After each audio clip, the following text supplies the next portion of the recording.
Boa noite, senhoras e senhores, irmãos. Boa noite àqueles que nos assistem online.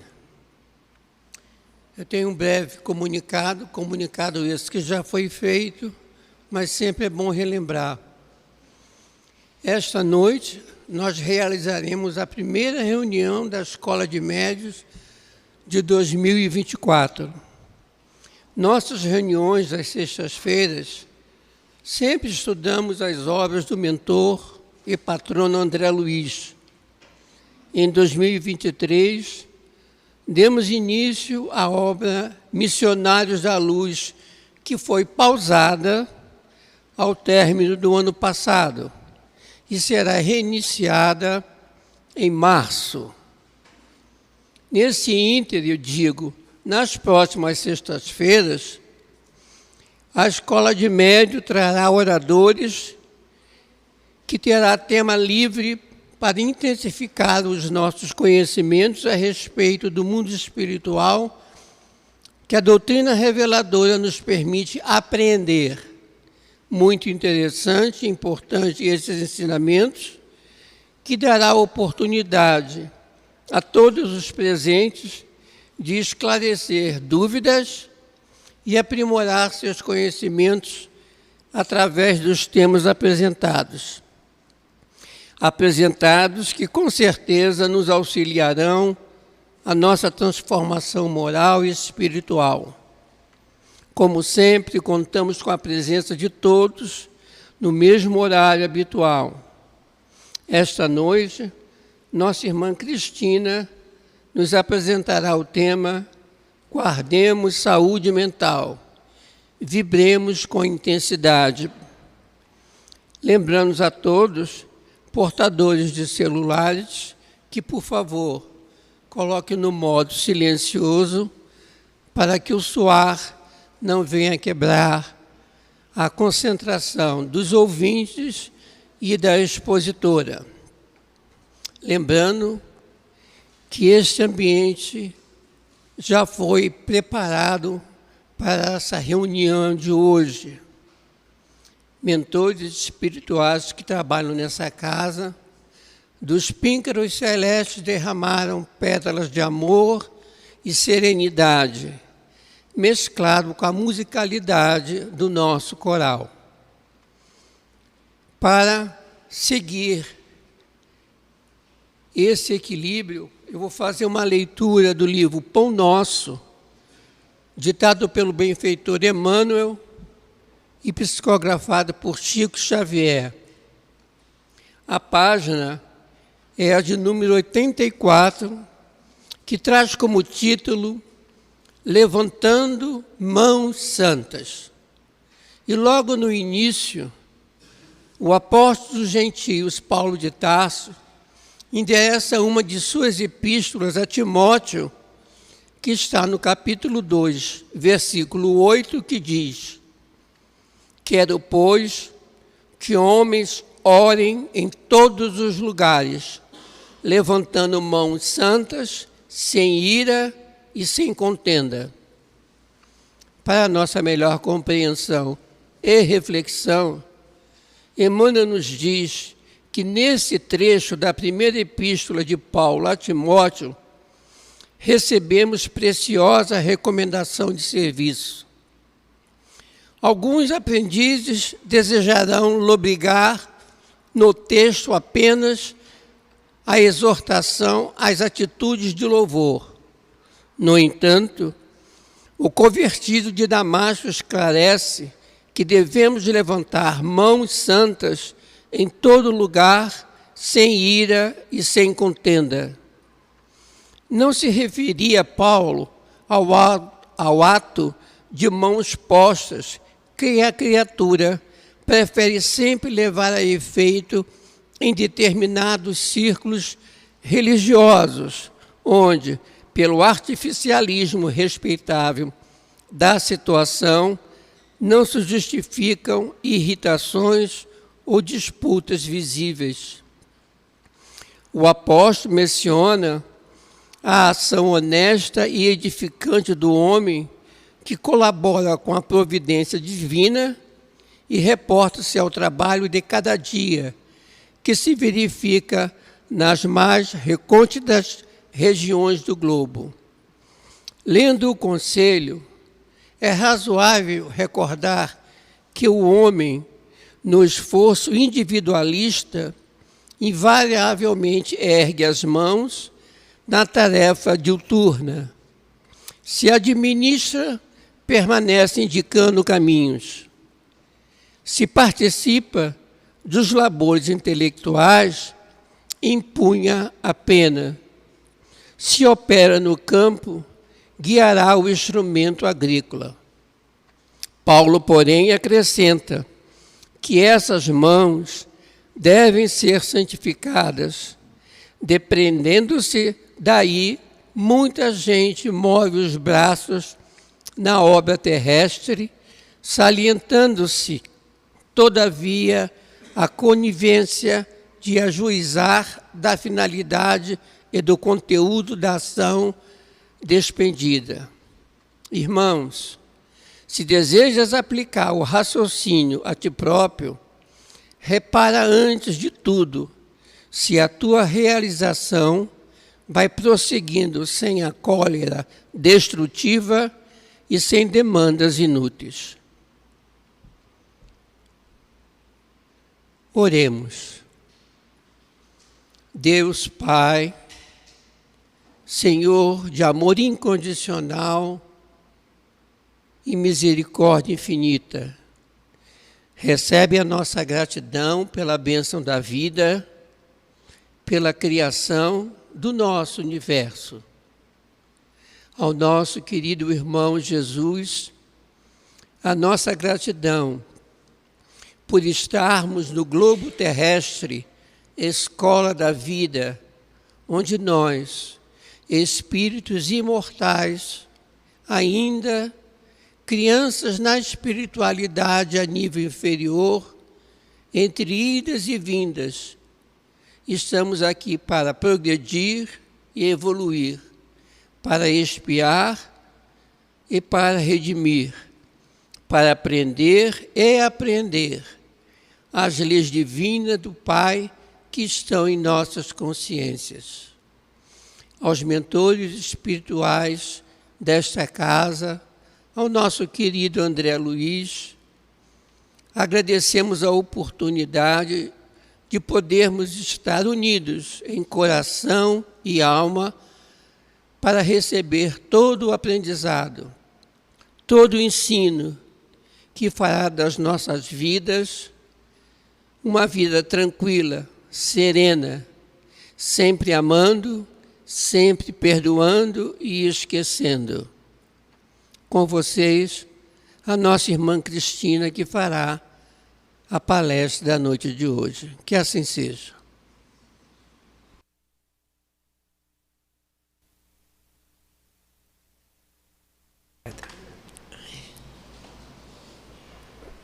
Bom, não quero derrubar isso aqui não, toma.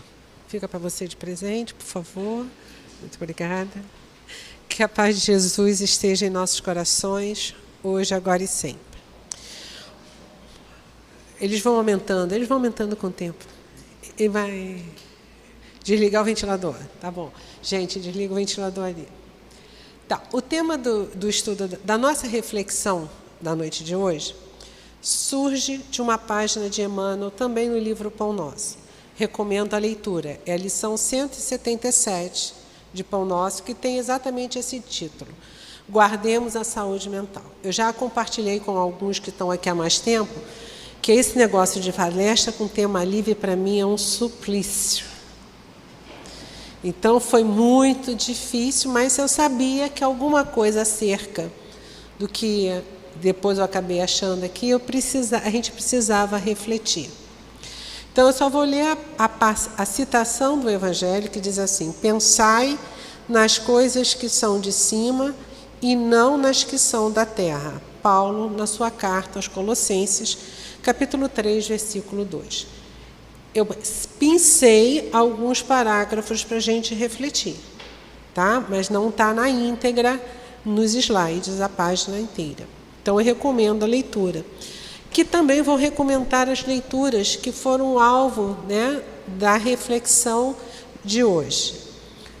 Problema do ser, do destino e da dor, na sua última parte, né, que fala das potências da alma, que ele vai falar para a gente do pensamento. No Mundo Maior, que é uma obra inteira muito boa sobre a questão de pensamento, mas é só o capítulo 2, a preleção de Eusébio. No Consolador e no Livro dos Espíritos, porque esses dois livros não saem de perto de mim todas as vezes que eu tenho que estudar alguma coisa, então também o Consolador faz parte. E se a gente não tiver que dar nenhum saldo quântico, né, que a gente já sabe que eu sou assim mesmo, né, a gente chegar até o final, também tem um capítulo que aí vai falar da importância, né, que aí a irmã Cidufo, nesse livro, Estudando os Sentimentos, ela vai fazer para a gente uma diferenciação entre... Ela vai trazer para a gente, aliás, um conceito que é de Carl Gustav Jung, que é o da individuação, que é o que nós procuramos fazer no nosso processo evolutivo, né? Mas nós não vamos trazer aqui nada fora da doutrina. Nós vamos refletir acerca do tema dentro da doutrina, né? E a gente nunca pode esquecer que esse é modelo, guia, médico, mestre, amigo incondicional das nossas almas. E várias das músicas hoje que foram cantadas aqui nos lembravam exatamente, né? Quando a gente pensa em Jesus, eu só quero amar. Então, quando a gente consegue efetivamente pensar em Jesus, a gente consegue se elevar do nosso padrão vibratório comum, porque a gente alça, né, padrões vibratórios mais sutis. E pensar é um atributo nosso, do nosso espírito, e nós não vamos conversar sobre isso exatamente. Nós vamos falar de pensar mesmo. O que a gente faz no dia a dia. E eu vou até fazer uma proposição, não quero que ninguém vá lá para fora. E a proposição é exatamente essa. Quando você pensar em alguma coisa lá de fora, volta aqui para dentro. Só que eu estou fazendo para vocês assim o desafio, né? Que vocês consigam prestar atenção durante cerca de 40 mais 15 que tem ali que já foram, 1h15, né? Que a gente possa estar aqui. E aí vocês vão anotar quantas vezes vocês passearam com o pensamento de vocês. Porque é natural, eu não estou querendo atenção plena, não é isso. Mas é só para que a gente aprenda esse mecanismo que a nossa mente tem. Em especial, a mente do ocidental. Porque a mente do oriental, eles são educados a treinar a mente de uma outra forma. Mas nós estamos falando de nós aqui, do nosso dia a dia. Então, por exemplo, eu conheço várias pessoas que se vangloriam em fazer muitas coisas ao mesmo tempo. Isso não é bom. Porque na hora que você precisa sentar numa mesa mediúnica, né, e a gente está falando aqui de escola de médium, e concentrar o seu pensamento, ele fica passeando o tempo inteiro. Ele vai lá fora, volta, aí você diz, não posso sair daqui, ai Jesus, me ajuda. Ele está te ajudando. Mas se você não faz o exercício de educar o seu pensamento, educar a sua mente, para que ela possa estar presente naquilo que você está fazendo, vai ficar difícil. Né? Porque, por exemplo, para alguns o trabalho mediúnico aqui é 1h30, 2 horas, de 15 em 15 dias. Então, de 15 em 15 dias você faz o exercício. Sua mente não está preparada para isso. Então, vamos ler o que Emmanuel traz para a gente. Ele diz assim, o cristianismo primitivo não desconhecia a necessidade da mente sã e iluminada de aspirações superiores na vida daqueles que abraçam o Evangelho, no Evangelho a renovação substancial. Então, claro está que Jesus e nem a doutrina cristã vai abrir mão de uma mente saudável para que a gente siga no caminho. Bom, mente saudável. Nós estamos num planetazinho difícil ainda, né? Então, as nossas mentes não são ainda tão saudáveis. Mas a gente precisa ir educando elas, trazendo elas para o caminho, trazendo elas para o Evangelho, refletindo acerca das mensagens de Jesus. O homem encontra-se no além-túmulo com as virtudes e defeitos, ideais e vícios a que se consagrava no corpo. O que Emmanuel está lembrando para a gente nessa página? Desencarnar não vai fazer de nenhum de nós santo. Então, quem vai ser a Cristina se ela desencarnar amanhã? Exatamente o que eu sou hoje, com todas as minhas dificuldades. E são muitas. Fica aqui só esse parênteses, são muitas. Ainda preciso de muito esforço para ir burilando, né? Tirar, né, do mármore a figura ímpar, como é uma imagem que Emmanuel usa, né? Que a estátua de Davi já estava no mármore, só precisou ser revelada. Ou seja, a beleza divina já está em mim, eu só preciso fazer com que ela se revele. Mas para isso eu vou precisar de instrumentos. Um instrumento da educação, da leitura, de responsabilidade, de aplicabilidade, de todos os conhecimentos que a gente recebe. Quem se apaixona pelas organizações caprichosas do eu, gasta longos dias para desfazer as teias de ilusão em que se lhe segrega a personalidade. Então, preste atenção que ele está falando aqui, quando nós estamos reencarnados, e eu hoje estou Maria Cristina, né? Então, eu estou Maria Cristina. Quando eu desencarnar, claro que eu vou me apresentar, continuar me apresentando como Maria Cristina. Por quê? Porque eu ainda não tenho condição de recuperar as minhas outras encarnações para olhar para elas e dizer assim, mas naquela eu fui muito melhor, então eu quero ser aquela. Não tem essa lá no meu passado, tá? Eu posso ter certeza para dizer para vocês que hoje nós somos a melhor versão do que nós já fomos.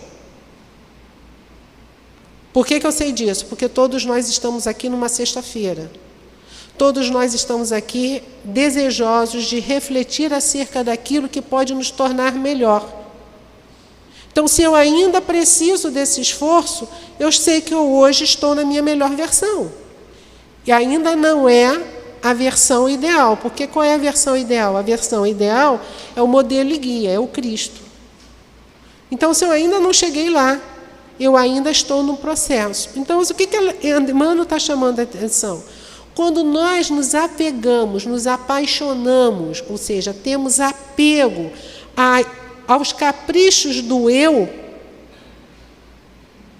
né? Quando eu chego do outro lado, eu vou olhar para a minha casa, quem invadiu a minha casa?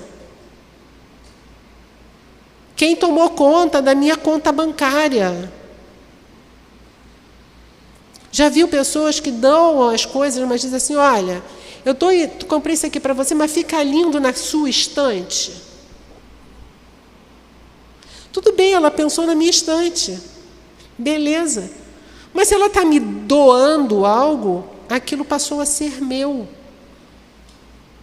E aí eu vou botar onde eu quiser.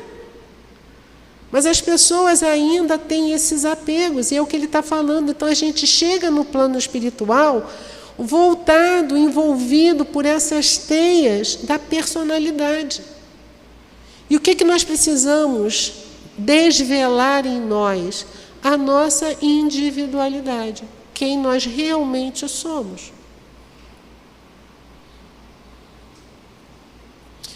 O programa antecede o serviço, o projeto traça a realização, o pensamento é energia irradiante.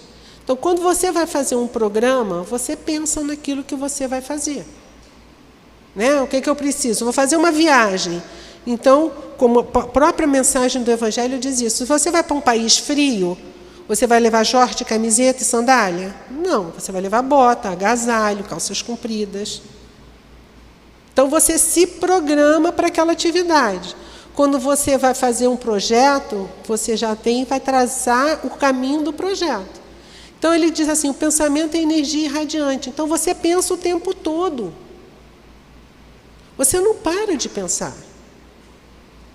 Por isso o desafio inicial, que você preste atenção, e eu espero que ninguém saia daqui, que todo mundo fique aqui, né? Quer dizer que Cristina, não saiu hora nenhuma. Eu digo assim, beleza, que bom que a gente conseguiu.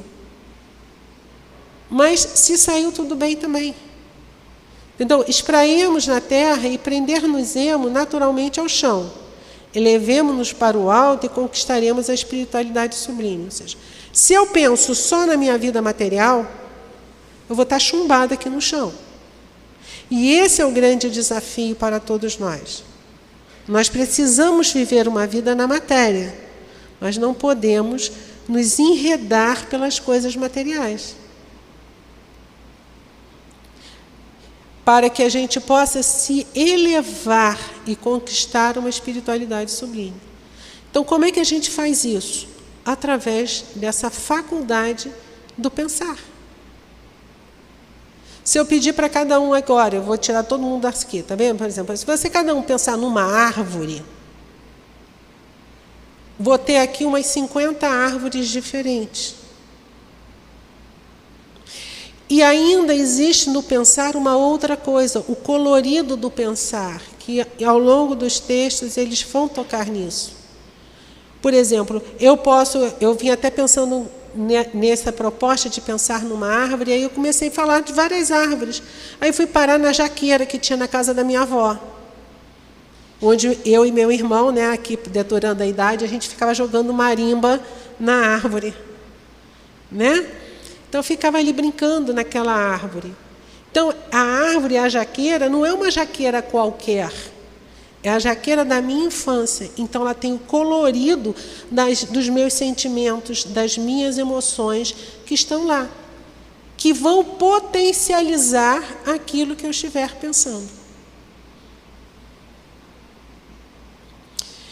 Então, nesse livrinho do Leon Denis, não está na ordem do texto, então, por favor, leiam, né? O pensamento é criador. Assim como o pensamento do eterno projeta sem cessar no espaço os germes dos seres e dos mundos, assim também o do escritor, do orador, do poeta, do artista, faz brotar incessantemente florescências de ideias, de obras, de concepções que vão influenciar para o bem ou para o mal, segundo a natureza, segundo a sua natureza, a multidão humana. E aqui a gente poderia dizer, qualquer um de nós tem essa influência. O que ele está falando aqui é que essas pessoas influenciam a mais pessoas. Por exemplo, hoje o nosso estudo aqui está sendo gravado. Então, vão ter pessoas que vão ouvir isso daqui a 2 dias, daqui a 3, daqui a 1 mês, daqui a 1 ano. Então, cada palavra que for colocada aqui vai tocar uma alma em algum lugar, em algum momento. Mas, contudo, nas nossas vidas de relação, nós tocamos uns aos outros. Então, você como um pai, como filho, como irmão, como esposo, como marido, como esposa, vocês estão se tocando, vocês estão falando, e você é responsável por aquilo que você fala. André Luiz tem uma obra dele, que eu agora não vou me lembrar, não sei nem se é nesse No Mundo Maior, não, que ele conta de um irmão que está no plano espiritual. Eu conto muito esse caso, eu sei que eu já contei ele aqui. Então, ele está em perturbação. E André Luiz olha para ele e diz assim, mas, gente, não tem um obsessor do lado dele. Por que ele está tão agitado? Ele está agitado porque ele era um escritor. E aqueles personagens que ele escreveu estão agora povoando a vida mental dele. Só que cada pessoa que leu aquele livro deu vida àqueles personagens. Só que, sabe aquele livro 50 tons de qualquer coisa? Você imagina como é que esse irmão vai chegar no plano espiritual?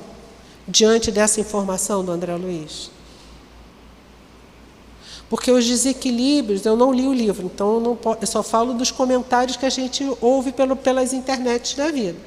Os desequilíbrios que foram colocados ali naquele livro alimentam o desequilíbrio de quem o lê, de quem procura. Então, a pessoa lê, se identifica com o personagem A, com o personagem B. Né? Por exemplo, eu vou ler aqui, achei lindo a preleção de Eusébio. E nós vamos estudar um pouco sobre ela. Então, percebam a qualidade do que a gente está se alimentando.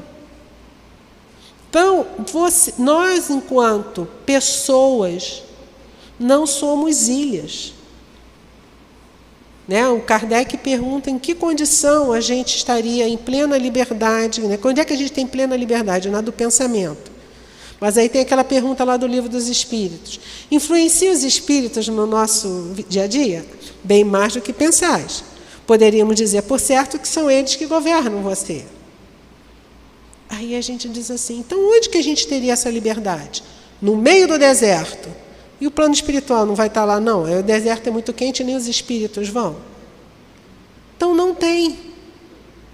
Nós estamos sempre em conexão com o outro.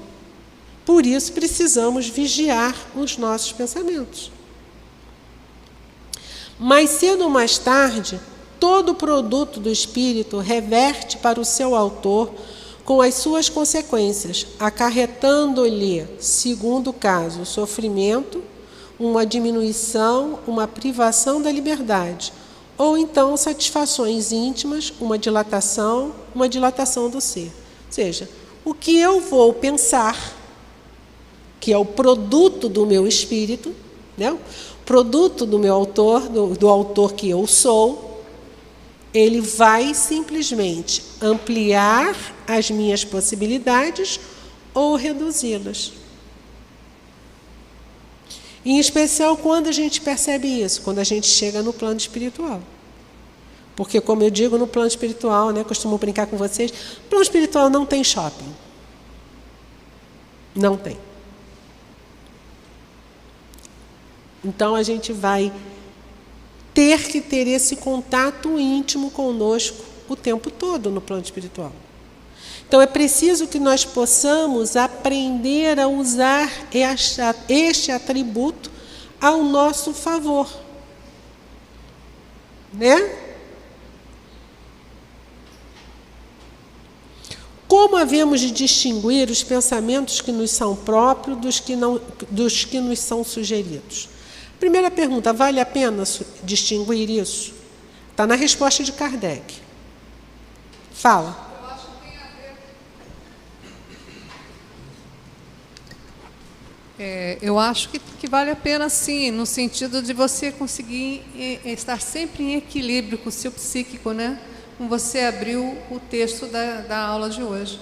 Quer dizer, o nosso mental, às vezes, fica soberbado dos pensamentos do dia, das situações que você quer resolver ou vivenciar. E também tem a interferência, que você sente a diferença desse pensamento, que não é o seu, mas são sugestões sutis para que você pense em coisas que não tem nada a ver com o seu próprio pensamento. Isso é muito importante, porque traz domínio mediúnico, né, para quem está na escola ou quer desenvolver a mediunidade. Eu penso nesse sentido. Por isso que é importante você conhecer o seu pensamento. O que você pensa. Distinguir o que não é, que é nosso, o que não é, Kardec diz que não vale, não tem tanta, digamos assim, tanta precisão assim. Por quê? Porque se você aceita uma sugestão boa, você vai agir e vai fazer. Consequentemente, se você aceita uma sugestão má, você também pode fazer. Então, a escolha é sempre sua, de quem você vai sintonizar. E diz assim, quando um pensamento vos é sugerido, tendes a impressão de que alguém vos fala. Né? Geralmente, os pensamentos próprios são os que acodem em primeiro lugar. Afinal, não vos é de grande interesse estabelecer essa distinção. Muitas vezes é útil que não sabais fazê-la. Não a fazendo, obra o homem com mais liberdade. E se decide pelo bem, é voluntariamente que o pratica. Se toma um mau caminho, maior será a sua responsabilidade.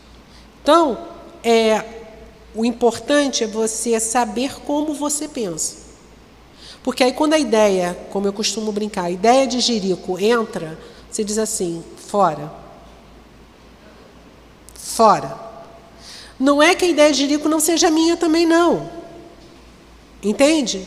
Mas eu começo a dizer, não, esse tipo de pensar eu não quero mais para mim.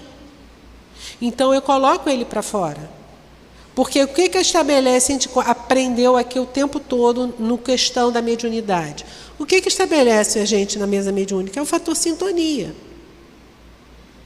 Mesmo os irmãos necessitados, nós temos o campo de vibratório próximo ao deles. Não quer dizer que nós, por exemplo, podemos nós ficarmos muito magoados com alguém, mas não sermos mais capazes de desejar uma vingança. Entendeu? Mas eu ficar chateada, ficar com raiva, nós ainda ficamos. Então, essa faixa vibratória, nós vamos sintonizar com eles. Mas acabou a reunião mediúnica, isso fica na sala mediúnica. Os mentores vão acompanhar aquele espírito para tratamento. E você segue o seu tratamento. Né? Então, é preciso que a gente possa desvincular. É bom que nós não comentemos, né? Porque é muito comum quem está começando na psicografia, na psicofonia, né? A gente querer comentar depois da reunião o tipo de passividade que foi, como foi, aquela coisa toda. Não é conveniente. Por quê? Porque você acaba fazendo ponte mental com aquele espírito. E nem todos desejam permanecer na casa. Né? Então, lembremos sempre que o plano espiritual superior, ele não interfere no nosso livre-arbítrio, nem no livre-arbítrio dos irmãos desencarnados. Então, eles são atraídos magneticamente, muitas vezes, por alguns espíritos que os amam, para que eles possam ter a oportunidade de tratamento, mas eles aceitam ou não por uma questão deles. Né? Nós já fazemos tudinho que o Emmanuel recomenda que a gente faça nesses livros. Né? A gente daqui aluno nota 10 todo dia. Então, se a gente ainda não faz, como é que a gente espera que um irmão desencarnado que está em sofrimento faça? Eles não vão fazer. Então, se você começa a pensar, pode, eu não estou dizendo que vai, percebe? Pode acontecer de você atraí-lo para a sua casa. E não é essa a proposta. Então, a gente vai agir com mais liberdade e é bom, porque o nosso anjo guardião, os nossos espíritos, esse livro aqui, aquele que eu falei da página 76, que vocês já leram, né? Das testemunhas, aqueles que endossaram a nossa reencarnação. Então, todos eles estão ao nosso lado o tempo todo, querendo ajudar a gente, mas eles não podem fazer. Então, por exemplo, quando eu, né, não vou botar ninguém hoje não, hoje eu vou ser minha própria Cristo aqui. Né? Quando eu estou pensando besteira, o meu mentor chega e diz assim, Cristina, vai ler uma página, pega um livro, põe uma música clássica para você ouvir, sai da faixa. Se eu escuto, eu vou melhorar. Se eu não escuto, eu continuo me chafurdar na minha melancolia, na minha tristeza, nas minhas desorganizações psíquicas.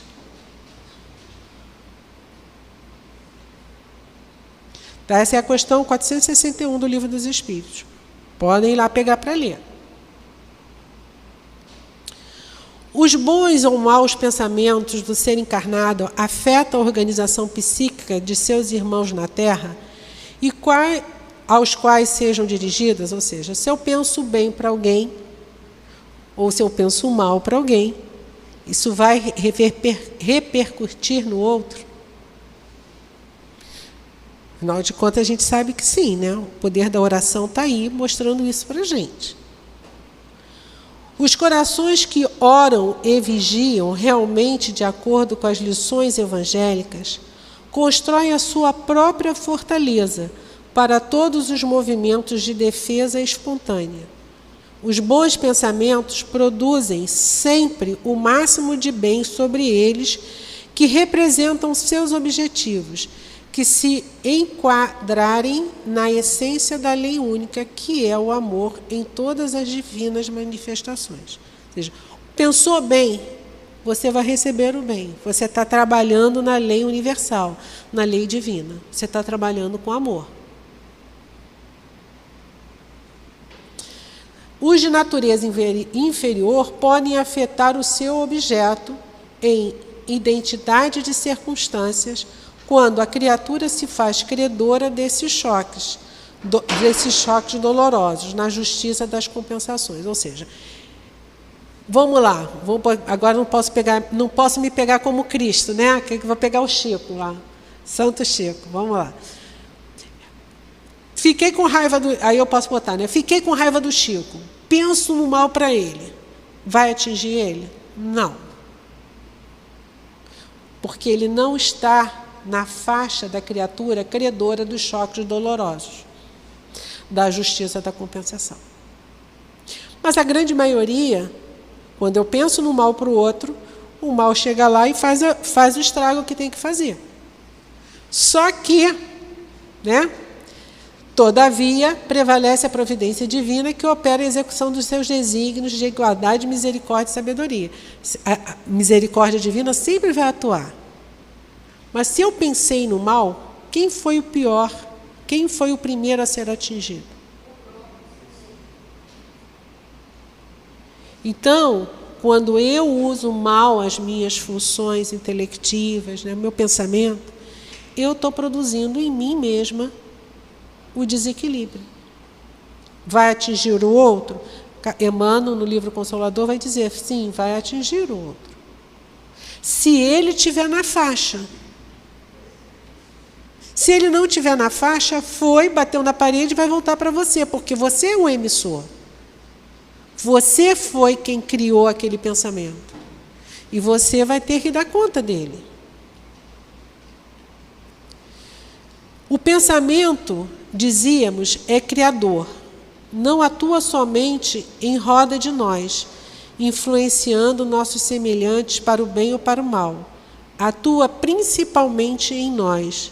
Gera nossas palavras, nossas ações, e com ele construímos o dia a dia, o edifício grandioso ou miserável da nossa vida presente e futura. Então, olha só, o que a gente pensa, a gente está criando realidade. Porque o pensamento, normalmente ele não é neutro. Lembra quando eu falei da árvore? Que a gente volta e dá o colorido dele, das nossas emoções, dos nossos sentimentos. Então, esse colorido vai gerando em mim o desequilíbrio ou a harmonia. É uma questão de escolha. A escolha é nossa. O livre-arbítrio é nosso. Então, ele vai gerar, né, o edifício grandioso ou miserável da nossa vida, presente ou futura, que foi. Respirou fundé. Não? Não há assunto mais importante que o estudo do pensamento, seus poderes e ação. É a causa inicial da nossa elevação ou do nosso rebaixamento. Então, nós que estamos começando a estudar a doutrina espírita, nós temos que prestar atenção no nosso pensamento.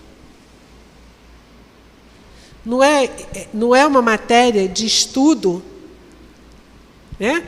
Mas é você perceber o que você pensa. Dia a dia.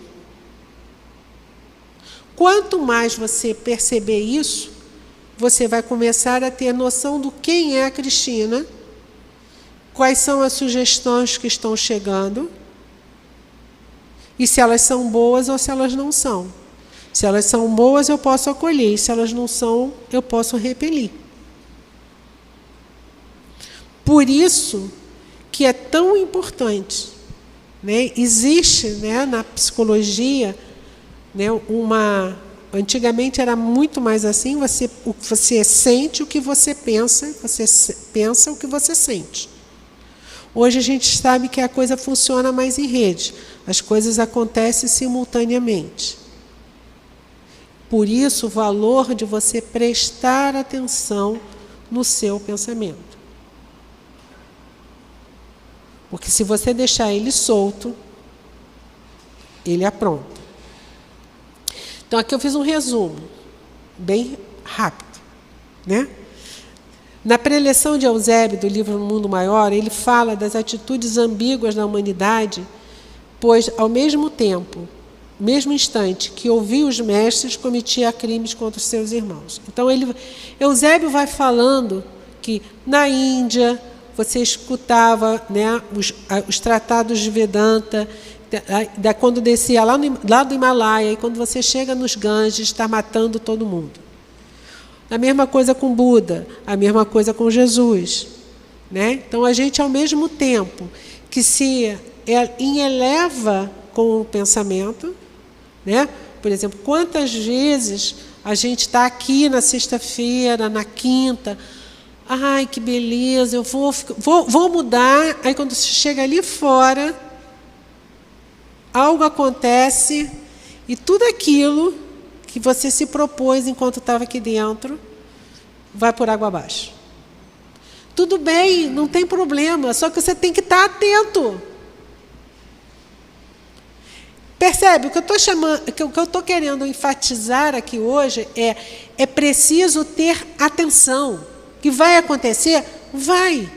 O próprio Emmanuel diz para a gente que quando a gente tropeça, cai e levanta adiante. Então, ele já está dizendo, tropeçar, você vai. Cair, você vai. Pensar besteira, você vai. Mas pensa e volta logo.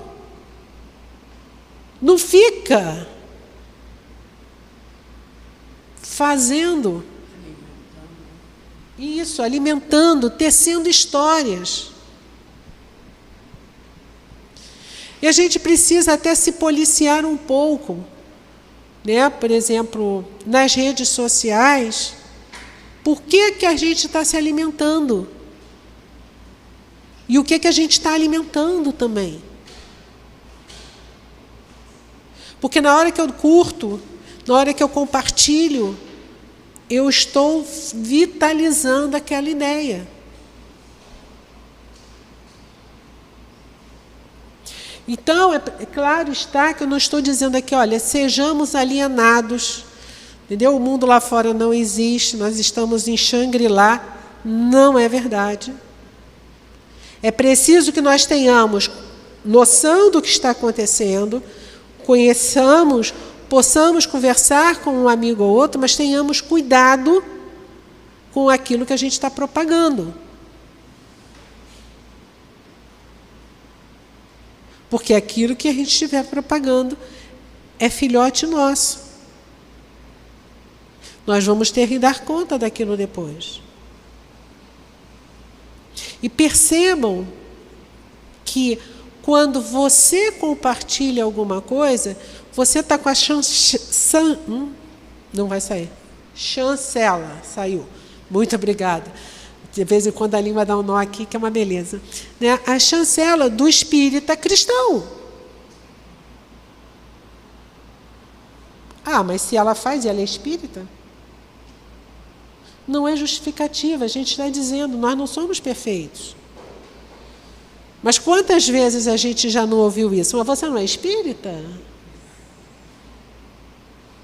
E nessa hora, a doutrina corre, se esconde, porque aí a gente fala tudo que tem, depois a gente pega e diz assim, ai, Jesus, por que eu fiz isso de novo? Não é assim? É. Foi assim que atingimos a época moderna. Então, ele vai falando desse histórico dos movimentos religiosos, filosóficos da humanidade, e ele diz assim, foi assim que atingimos a época moderna, em que a loucura se generaliza e a harmonia mental do homem está a pique de sossobro. De cérebro envolvido e de coração imaturo, requintamo-nos presentemente na arte de esfacelar o progresso espiritual.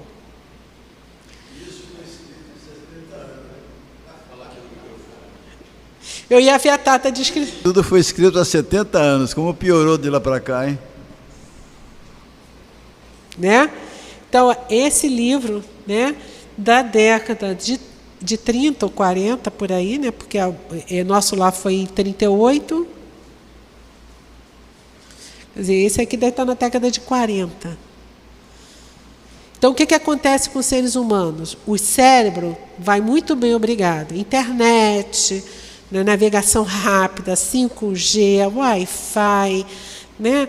As crianças, a gente acha lindo quando elas já sabem apertar tudo quanto é botãozinho. O cérebro vai muito bem, mas o coração está imaturo. E a imaturidade que ele se refere é a imaturidade do senso moral, que não está acompanhando o nosso intelecto.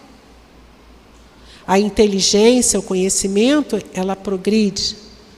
Contudo, o aspecto moral não consegue caminhar junto. E aí a gente tem assim, a harmonia mental está a pique de sossobro. Existe, porém, uma nova ameaça ao domicílio terrestre. O profundo desequilíbrio, a desarmonia generalizada, as moléstias da alma, que se ingerem sutis, solapando-vos a estabilidade. Como é que ela se instala sutilmente? É a televisão que fica lá de babá eletrônica. Hoje em dia nem é mais a televisão, já é o iPad, o iPhone, o qualquer coisa. E que se nós lembrássemos de como nós brincávamos, né? Tem um pastor que fala aí nas redes sociais que ele diz assim, que nós fomos a última geração de pessoas felizes, porque nós brincávamos, né?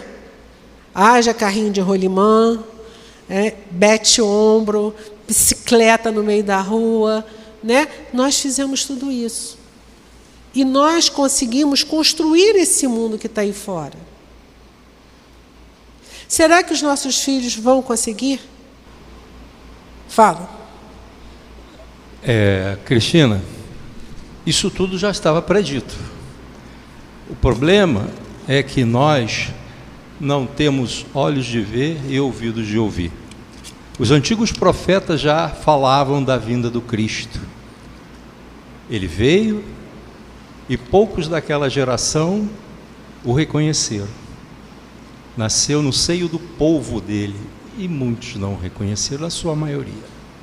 No livro dos Apóstolos, tudo que começa a acontecer, está acontecendo agora, está lá. Regeneração da humanidade. E é preciso que haja essa convulsão. E o próprio Cristo fala isso, que ainda não será o fim. Não é? No fim, o fim não vai chegar, né? Então, o que acontece?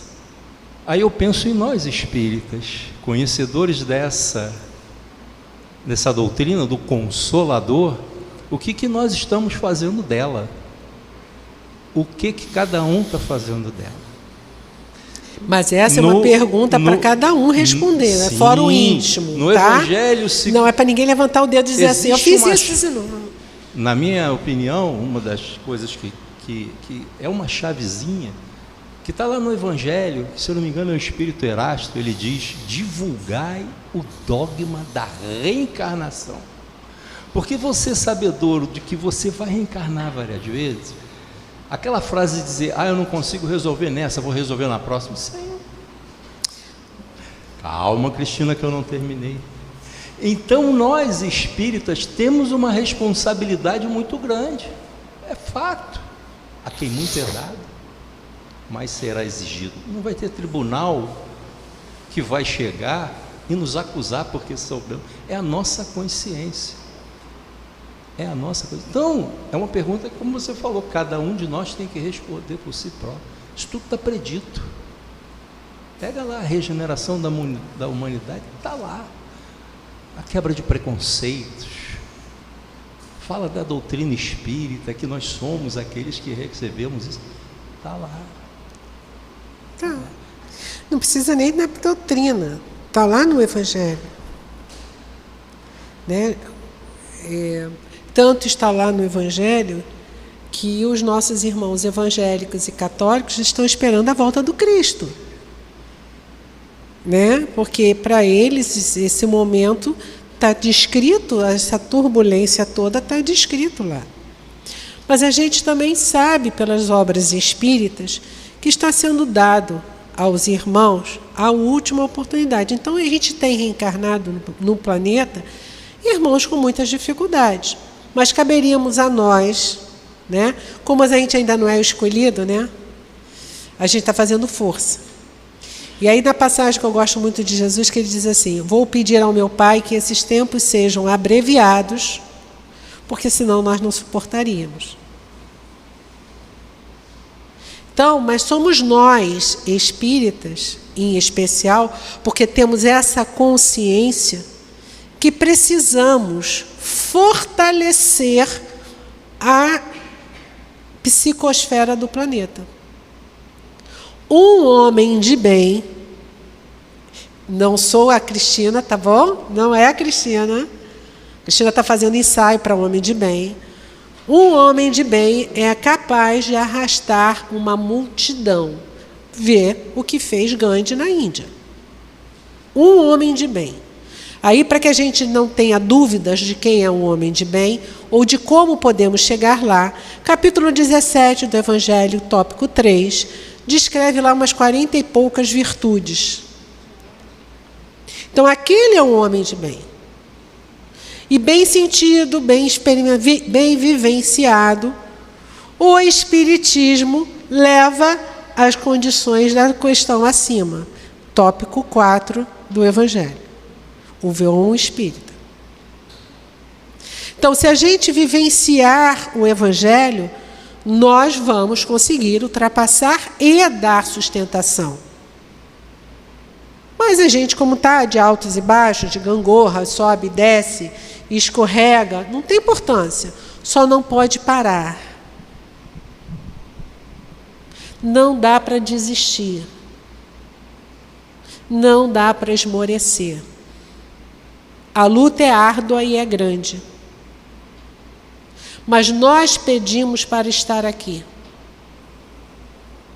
Nós rogamos a possibilidade de reencarnarmos no Brasil, no Rio de Janeiro, neste período. Então, cabe a nós fazer a nossa pequena parte. O ideal seria a gente poder ser igual o Chico, igual o Ivone Pereira, Divaldo. Sim, mas nós não somos. Então, sejamos, né? Vou usar aqui eu e o D'Amico, né? O D'Amico vai ser o melhor D'Amico que ele puder ser e a Cristina vai ser a melhor Cristina que ela puder ser. Porque aí eu vou estar fazendo o meu melhor. Né? E se você for perguntar lá em casa, irmão, pai, filho, não é tão melhor assim. Mas é o meu melhor. Esse é o esforço que está lá na questão, também no tópico 4 do Evangelho. Como é que você reconhece o espírita? Pelo esforço que ele faz para se tomar as suas inclinações mais.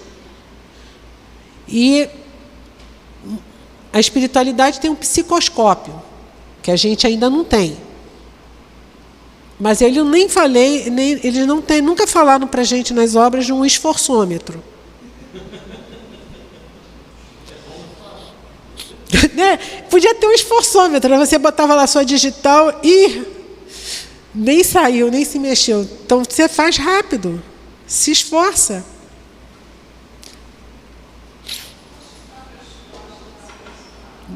Não, por causa da internet. Então, eu sempre passei em frente à casa espírita. Eu moro aqui nessa rua. E sempre tive a intenção de entrar, mas sempre alguma coisa, eu estou cansada, eu estou isso, eu estou aquilo. Esse ano eu passei por um processo que mexeu muito com o meu psicológico. Então, com os ensinamentos que eu tenho aprendido, eu estou tentando fazer a cada dia uma etapa disso. Eu voltei ao trabalho há 2 dias, depois de 8 meses em casa. E assim, as pessoas com que eu convivo, eu tenho 2 trabalhos, são minha segunda família. Eu passava mais tempo no trabalho do que em casa. Então, chegando, as pessoas vieram falar comigo, me abraçaram, me beijaram, sabem que eu ainda estou mexida psicologicamente. E veio um amigo reclamando. E eu fiz o esforço de tentar mostrar para ele que ele não deveria ficar desse jeito. E eu fiquei satisfeita porque eu vi que ele ficou satisfeito com a resposta que eu dei a ele. E algumas questões do passado também que eu tinha com os meus pais, mas não, meus pais são pessoas excelentes, sempre tiveram muito orgulho de mim. Mas eu disse, como você é jovem, você não para em casa, você... E eu perguntei a eles, sabia que eles tinham muito orgulho de mim, mas eu perguntei a eles se eu tinha dado todo o amor que eles precisavam. Então, assim, eu tive uma oportunidade de... Que parece que não, mas quando você começa a conhecer a doutrina, quando você... Não que eu não fosse, mas eu sou uma pessoa, sempre fui uma pessoa de muitos sorrisos, de muitas brincadeiras. Mas depois do acontecido, eu comecei a ficar uma pessoa muito introspectiva.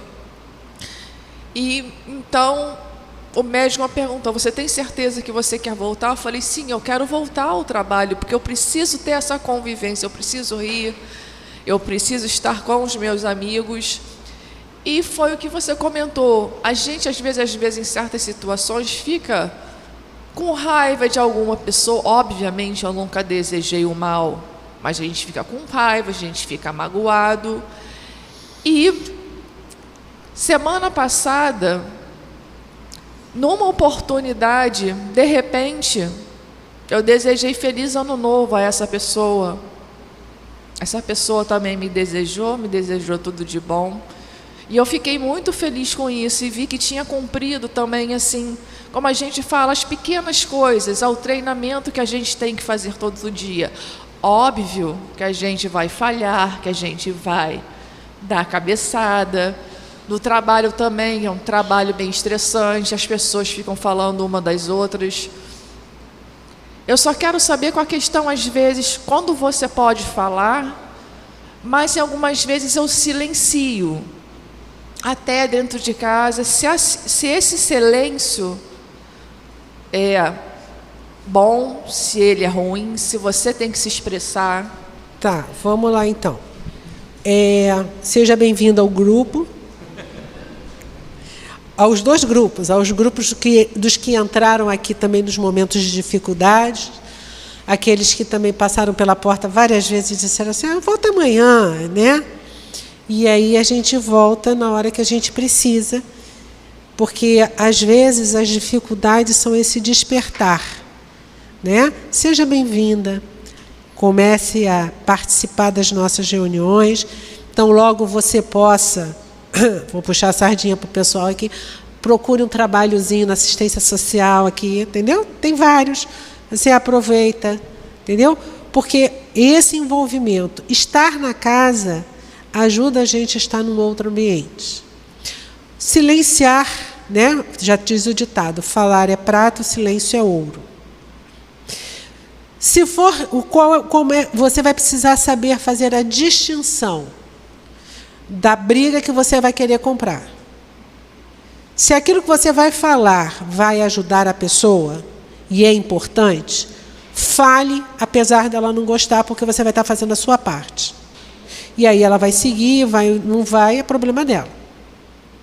Mas se você percebe que aquilo realmente não é tão importante assim, mas se você falar, vai gerar um ambiente muito conturbado, silencia e ora, que é fazer um barulho de uma outra forma que o outro não consegue ouvir. Então você vai orar, vai envolver a pessoa em vibrações amorosas, pedindo ao anjo da guarda dela que atue, e você silencia. Mas aí é fora o íntimo. Você vai ter que perceber o momento de falar e o momento de calar. Porque a omissão, se a gente não fizer todo o bem que a gente pode por omissão, a gente também está fazendo mal. Então a gente não pode fazer o mal, a gente vai ter que falar na medida do que é possível. Né? Não é para fazer uma tempestade, a não ser que você realmente precise daquela tempestade para evitar um incêndio. Entendeu? Seja bem-vinda. Então vamos lá. Homens e nações perseguem o mito do ouro fácil. Criaturas sensíveis abandonam-se aos distúrbios das paixões. Cérebros vigorosos perdem a visão interior, enceguecidos pelos encantos da personalidade e do autoritarismo.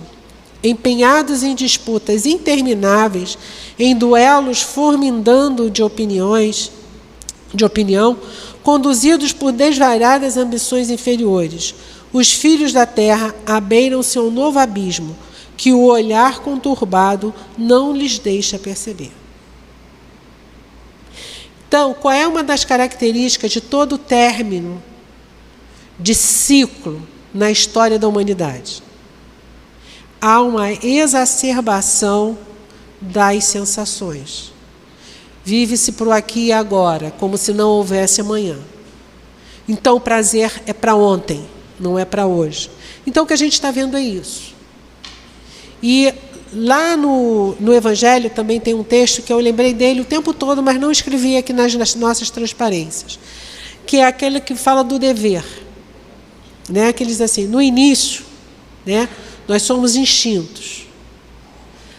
Um pouquinho caminhando, a gente passa a ter emoções. Quando formos depurados, teremos sentimentos. E aí ele fala que o sentimento, por excelência, é o amor. Então, nós ainda estamos muito mais próximos das nossas vivências instintivas do que vivemos o sentimento do amor. Nós todos estamos nesse caldo. Uns mais, outros menos.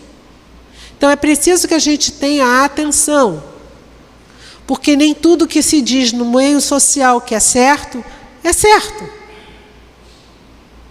Nem tudo que diz lá fora que é bom. E é você que vai fazer a seleção. É você que tem o livre-arbítrio da escolha.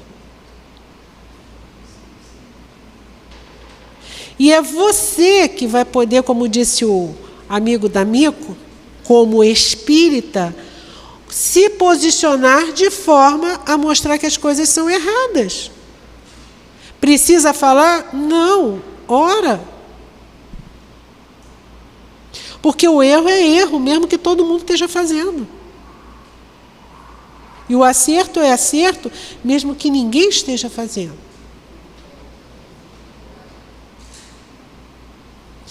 Neste e antivórtice, meus irmãos, é o da alienação mental, que não nos desintegra só os patrimônios celulares. E olha, essa frase aqui é para colar na porta da geladeira, tá?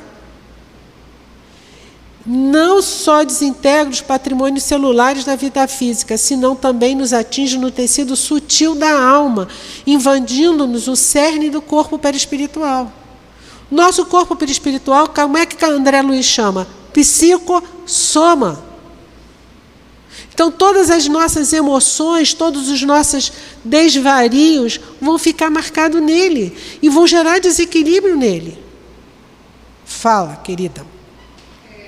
Que pena que eu desliguei justamente para não fazer barulho o celular, mas eu peguei um tópico assim na internet que fala do nosso psiquismo, e esse psiquismo em desequilíbrio atinge determinados órgãos do corpo. Aí tem fígado, estômago, rins, né? Laringe, o mental, o genital. Então, cada situação que você entra em desarmonia, em desequilíbrio, desenvolve uma doença, né? Um desequilíbrio do órgão, respectivamente, ligado àquela situação, aquela sintonia. É interessantíssimo. Então, quase todos os quadros da civilização moderna se acham comprometidos na estrutura fundamental. Precisamos, pois, mobilizar todas as forças ao nosso alcance a serviço da causa humana, que é a nossa própria causa. Pergunta do Livro dos Espíritos, que eu não sei o número, né? Qual seria a consequência do afrouxamento dos laços familiares? Recrudescência ao egoísmo, o que vai gerar desordem social. Porque aí eu vou pensar na minha satisfação, no meu olho. Por exemplo, então as mulheres hoje, está lá no Evangelho, não iam querer mais ter filhos. Bom, se elas não quiserem ter filho, acho bom, né, a espiritualidade arrumar um jeito da gestação ser feita in vitro, porque ainda não tem. Né? Até lá, a gente ainda precisa das mulheres tendo filhos. Mas a adoção teve uma mulher que pariu.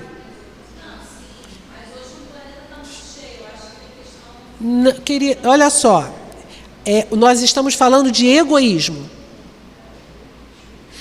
De você interromper por satisfação pessoal, entendeu? Não é interromper, não quero nem interromper, não, né? É interromper a gestação porque ela nem começa. E o que acaba acontecendo com isso? E eu não estou aqui fazendo puritanismo, não, tá? Você começa a exacerbar a tua sensualidade. Porque você tem até os dois momentos. Você não quer ter filho, pode entrar para um convento. Você vê quantas mulheres entrarem por convento, cuidar das crianças que foram abandonadas. Cada vez um número reduz. Porque você tem essa opção. Não quero ter filhos, mas vou cuidar. Vou abrir um abrigo, vou trabalhar voluntariamente no abrigo. Porque as mulheres que tiveram filho e que essas crianças foram colocadas para adoção, a gestação está presente. Essa decidiu ter filho e resolveu não abortar. Graças a Deus. Né? Quantos poderiam ter sido abortados e não foram, e foram gênios da pintura, da música, né, da ciência. Graças ao bom Deus, teve uma mulher que os teve. Então, é esse o aspecto que a gente está se referindo. Quando, por egoísmo, a gente vai perdendo esses laços. Indubitavelmente, a intenção não pode ser mais nobre. É, entretanto, indispensável considereis a vossa necessidade de integração no dever de cada dia. Impossível é progredir no século sem atender às obrigações da hora. Torna-se imprescindível na atualidade, recompor as energias, reajustar as aspirações e santificar os desejos. Não são palavras minhas. É copy-colle. Tá? Foi o Eusébio que André Luiz transcreveu para cá. Então, digamos assim, quem quiser brigar, briga com André Luiz, não comigo. Pode. Pulei outro.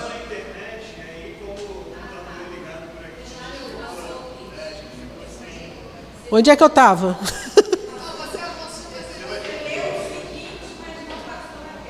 Aqui. Está sem internet, tudo bem. Isso depois é um problema para a Potira resolver. Não basta crer na imortalidade da alma. Inadiável é a iluminação de nós mesmos, a fim de que sejamos claridade sublime. Embora o dogma da reencarnação seja necessário que a gente propague, ele não é o suficiente. Porque não adianta, como você falou, né? Deixa para a próxima. Deixa para a próxima. E a próxima vai ficar cada vez mais complicada.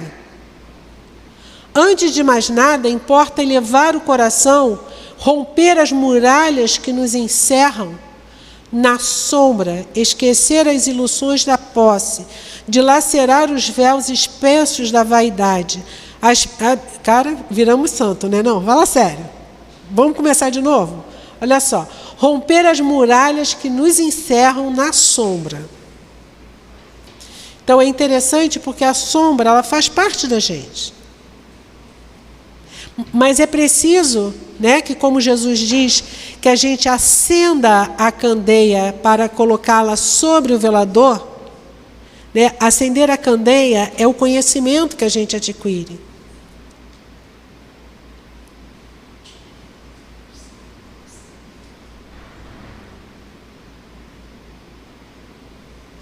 Bom, eles vão dando jeito.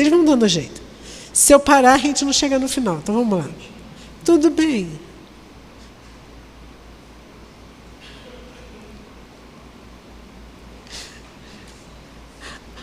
Antes de mais nada, importa a gente elevar o coração, romper as muralhas que encerram a sombra.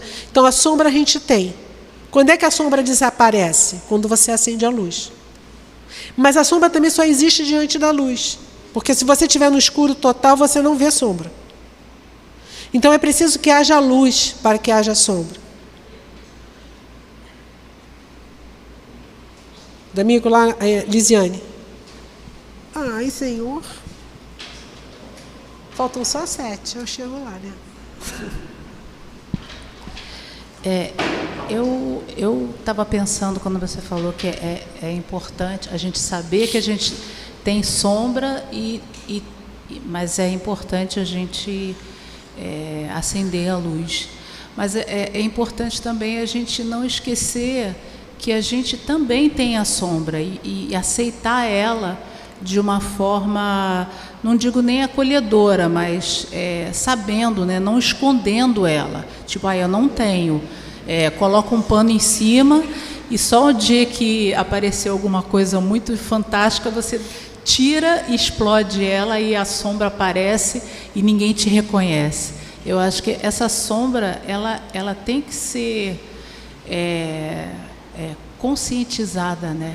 Sim, mas o problema é que, na medida que você acenda a luz, a sombra vai diminuindo. Sempre. Esse é o processo de individuação que o Jung propõe. Então, cada vez que você se aproxima desse objeto, você vai vê-lo. Sim, você precisa conhecer a sua sombra. Eu não disse que você não precisava. E ele diz assim, olha, é preciso romper as muralhas que nos encerram na sombra. A grande dificuldade é que nós estamos presos na sombra. E que é preciso que a gente lembre que a gente é luz. Brilha a vossa luz. Fala de Jesus, não é minha. Que brilha a vossa luz. Que luz é essa? É a luz que você já é. Né? Vou contar de novo para vocês a lenda rapidinho da vovó lá do Havaí. Que ela apresentava, dizia para os netinhos, né, lá a tradição é oral, que nós somos vasos de luz. Mas as dificuldades da vida são como pedras que a gente vai colocando dentro desse vasinho. Então ela vai chegando a um ponto que você olha para o vaso, você só vê pedra e não vê a luz. Mas a luz está lá dentro. E aí ela perguntava assim, o que a gente precisa fazer então para ver a luz novamente? Virar o pedra, que é para tirar as pedras. Só que a gente não pode tirar a pedra assim, né? Porque são as mágoas, as tristezas, as raivas, as invejas, que são a nossa sombra. Então a gente vai olhando para cada pedra, dizendo assim, isso já não me serve mais. Esse é o processo que o Alexandre falou na quinta-feira ontem, né? Da autoeducação. Educar é exatamente isso, tirar de dentro da gente e dizer assim, isso não me serve mais. Né? Então, a gente vai esquecer as ilusões da posse, porque tudo é impermanência, nada do que está aqui vai ficar, eu não levo nada. Abster-se do letal licor do personalismo aviltante. Né? Quando eu, para que os clarões do monte refujam no fundo dos vales, a fim de que o sol eterno de Deus dissipe as transitórias trevas humanas. Então, as nossas sombras, as nossas trevas, elas são transitórias. Porque quando Jesus nascer em nós, ele vai brilhar. Então, Leon Denis vai falar mais um pouquinho para a gente, diz assim: primeiro de tudo, é preciso aprender a fiscalizar os pensamentos. Né? Ou seja, o que é fiscalizar o pensamento? É prestar atenção nele. Discipliná-los. Ele foi para... espírita não faz fofoca, não faz maledicência, faz estudo de caso da vida alheia. Entendeu? Então, quando olhar o nosso pensamento for para o estudo de caso, a gente diz: não, isso não te diz respeito, ninguém perguntou a tua opinião, então silencia. Então, essa é a disciplina do pensamento. Ele vai, você traz ele de forma evangélica, dizendo assim: olha, Jesus não ia gostar disso. A imprimir-lhes uma direção determinada e um fim nobre. Então, quer dizer, ele foi na fofoca? Traz ele. Ele foi na crítica? Traz de volta. Né? Porque crítica não é só fazer uma análise da situação. Normalmente, quando nós criticamos, nós já julgamos. E Jesus disse: não julgueis para não serdes julgados. Se você julgar, você vai ser julgado com a mesma intensidade. Então, o Leon Denis vai dizer assim, que a oração, a comunhão pelo pensamento com o universo espiritual, que é o que a gente está fazendo aqui hoje, e divino, é o esforço da alma para beleza e verdades eternas. É a entrada por um instante na esfera de vida real e superior, aquela que não tem termo, ou seja, não tem fim. Então, nós começamos, a partir do momento que a gente disciplina o nosso pensamento, nós começamos, então, a entrar em contato com a dimensão superior, com a dimensão da espiritualidade. Não é fácil, mas é possível. É necessário escolhermos com cuidado nossas leituras, depois amadurecê-las e assimilar-lhes a quinta essência. Em geral, lê-se demais, lê-se depressa e não se medita. Seria preferível ler menos e refletir mais do que leu. Né? O Alexandre, pode falar. Depois de muito tempo de doutrina, eu já tinha lido alguns livros de André, de Ivone. Aí eu falei: putz, não é só para ler, isso é para estudar. Só Paulo Estevão já devo estar na 10ª leitura, estudando agora. Né? Pois é exatamente isso. Se você pega... Oi? Se você pega um pedacinho, como o Alexandre falou ontem, né? Pegar um versículo, um texto, um parágrafo e refletir acerca dele durante o dia, isso vai tornar você melhor. Porque em vez de você estar olhando para o teu zap, você está pensando em Jesus, você está pensando na sua transformação moral, você está se alimentando com uma coisa diferente. O estudo silencioso e recolhido é sempre fecundo para o desenvolvimento do pensamento. É no silêncio que se elaboram as obras fortes. É no silêncio. Quem diz isso para a gente? Jesus. Quando quiser de orar, faça silêncio no seu quarto e converse com Deus, que aí está em segredo. Por isso, outro contozinho, aquela anedota dos anjinhos, que Deus queria tirar umas férias, ainda bem que ele não tira, né? Aí o arcanjo lá diz: não, só vai para o centro do universo. Ele diz assim: o telescópio Hubble já chegou lá. Né? Só vai para não sei onde, vai para o fundo do mar, vai para os picos, lá para o Himalaia. Nada adiantou. Aí o querubinzinho chegou para ele e disse assim: Senhor, eu sei de um lugar que o Senhor pode ir, que o homem não procura o Senhor. Ele foi, filho, aonde? Dentro do coração deles. Seria o primeiro lugar a achar Deus. Porque só assim a gente se ilumina. Porque Ele é luz, Ele é amor, Ele é verdade, Ele é bondade. Não há progresso possível sem a observação atenta de nós mesmos. É necessário vigiar todos os nossos atos impulsivos para chegarmos a saber em que sentido devemos dirigir nossos esforços para nos aperfeiçoarmos. Não basta crer e saber. Então, olha só, não basta apenas a gente estudar, acreditar. É preciso viver a nossa crença. Isso é fazer penetrar na prática diária da vida os princípios superiores que adotamos. É necessário habituar-nos a comungar pelo pensamento e pelo coração com os espíritos eminentes que foram os reveladores de todas as almas de escola que serviram de guias da humanidade.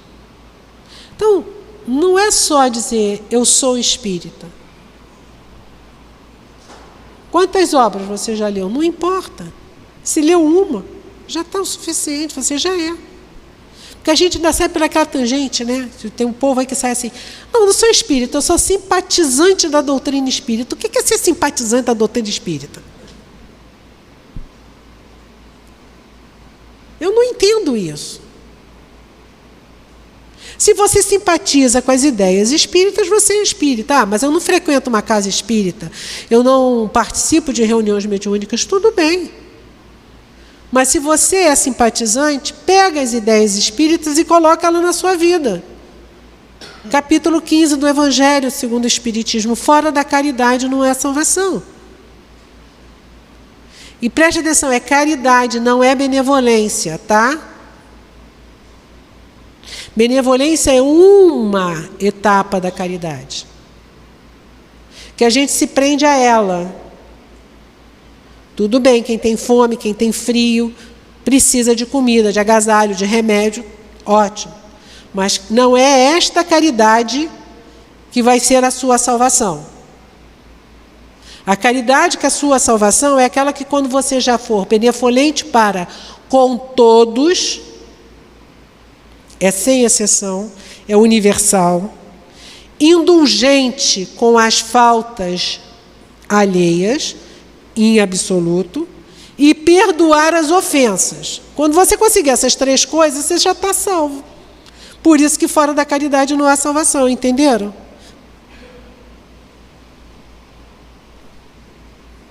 Aí a gente pega só a benevolência e acha que vai distribuir um monte de bolsa, um monte de cobertor e vai dar salvo. Não vai. Porque você não soube ser indulgente, você não perdoou, então você não vai ser salvo.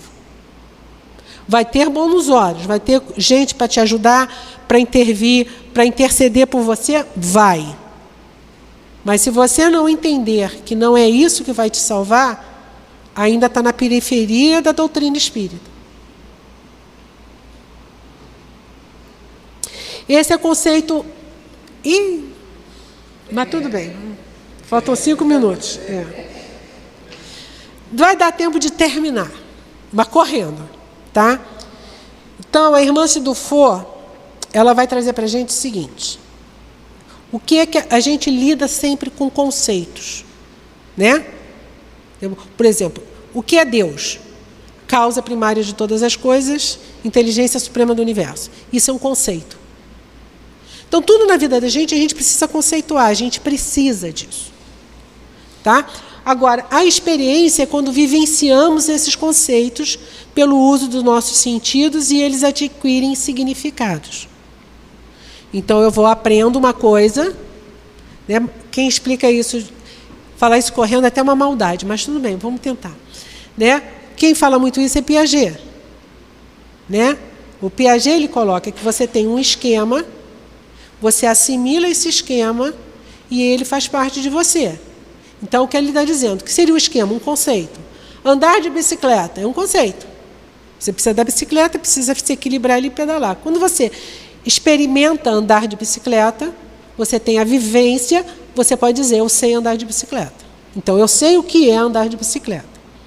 E o que é preconceito? É quando criamos uma fixação emocional a esse padrão de pensar. Ou seja, quando a minha verdade passa a ser a única. Quando só aqueles que comungarem comigo da doutrina espírita serão salvos. É isso que a doutrina diz? Não. Mas isso é um preconceito. Entendeu? Quando eu tenho um conceito prévio e me prendo ali pelas minhas crenças, pelos meus valores, e não me abro por uma discussão daquele valor. Eu fico presa, fixada. Então, a experiência, ela te traz discernimento. O preconceito vai te trazer o quê? Julgamento, rótulos. E é muito fácil, né? Porque ter a vida em forma de escaninho é fácil. Isso é isso, aquilo é aquilo, assim, né? A gente gosta disso. Mas a proposta da doutrina é que a gente possa sair disso. Para que a gente possa entrar no nosso processo que ela vai trazer para a gente de individuação. Então, o que ela vai fazer? Ela vai fazer todo um paralelo entre o processo de individuação e o nosso processo de individualismo. Então, na individuação, você vai encontrar, né? Nós encontramos a necessidade. Então, a gente busca alguma coisa. No individualismo, nós vamos ter a prevalência do interesse pessoal. Ou seja, na individuação, você vai entender o outro. Então, você vai ter uma situação de empatia. Você vai tentar ajudar o outro. Na individuação, você vai buscar a tua alma. Quem você é. No individualismo, você vai trabalhar a sua persona. Você vai ficar só na etiqueta, no rótulo que você traz. Quem é você? Na individuação, você vai trabalhar a sua consciência. No individualismo, você vai ficar preso ao ego. Então, na individuação, você vai descobrindo, né, a descoberta da criatividade, porque você começa a ser livre. No individualismo, você tem imitação e disputa. Cá entre nós, o lado de cá, como a gente já falou anteriormente, né, do individualismo, é bem o que a gente está vivenciando nos dias de hoje. Na individuação, você vai se preparando e amadurecendo. No individualismo, você precipita, você é impulsivo. Você age pelos seus instintos. Você, na individuação, você vai experimentar cada vez mais a sua realização pessoal. No individualismo, você está sempre insaciável. Nada te basta. A individuação é fruto do amor. E o individualismo é a leira do egoísmo. Floresce, né, na individuação, vai florescer o nosso crescimento espiritual. E no individualismo é a sementeira do egoísmo. Então, o que nós precisamos? O que a doutrina oferece para a gente? É o nosso processo de nos tornarmos um indivíduo, para entendermos mais tarde que nós fazemos parte de um todo. O processo de individuação é você descobrir quem você realmente é. E o que nós somos? Filhos de Deus. Centelhas divinas. Criados à imagem e semelhança de Deus, para um dia alcançarmos a perfeição. É uma trajetória longa, mas que nós já começamos, que aqui estamos, dar o primeiro passo.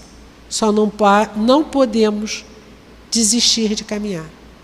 Que Jesus nos abençoe e guarde hoje e sempre. Passei só um minuto hoje.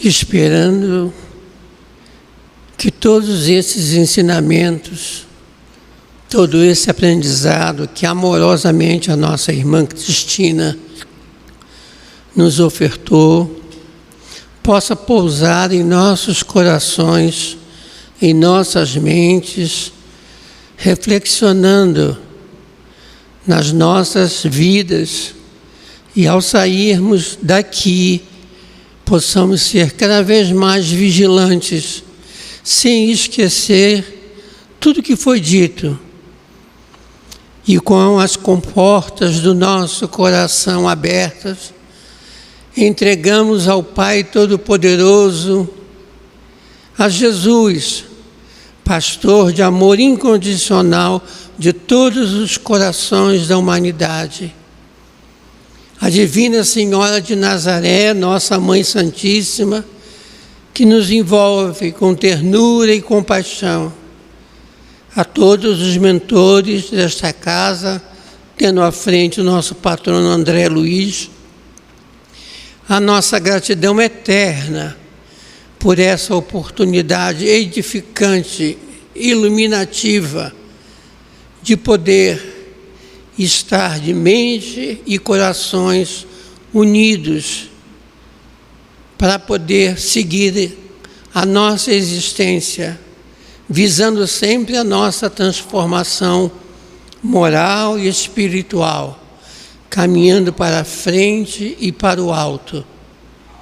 Que possamos, no retorno dos nossos lares, estarmos envolvidos com muita proteção, e ao chegarmos nos nossos lares, espargir toda essa paz que nos envolve aos nossos familiares, aos nossos vizinhos. Rogamos ao Pai que abençoe e envolva a nossa irmã Cristina por todas essas pétalas de amor que pousaram em nossos corações, edificando os nossos espíritos sempre para o melhor.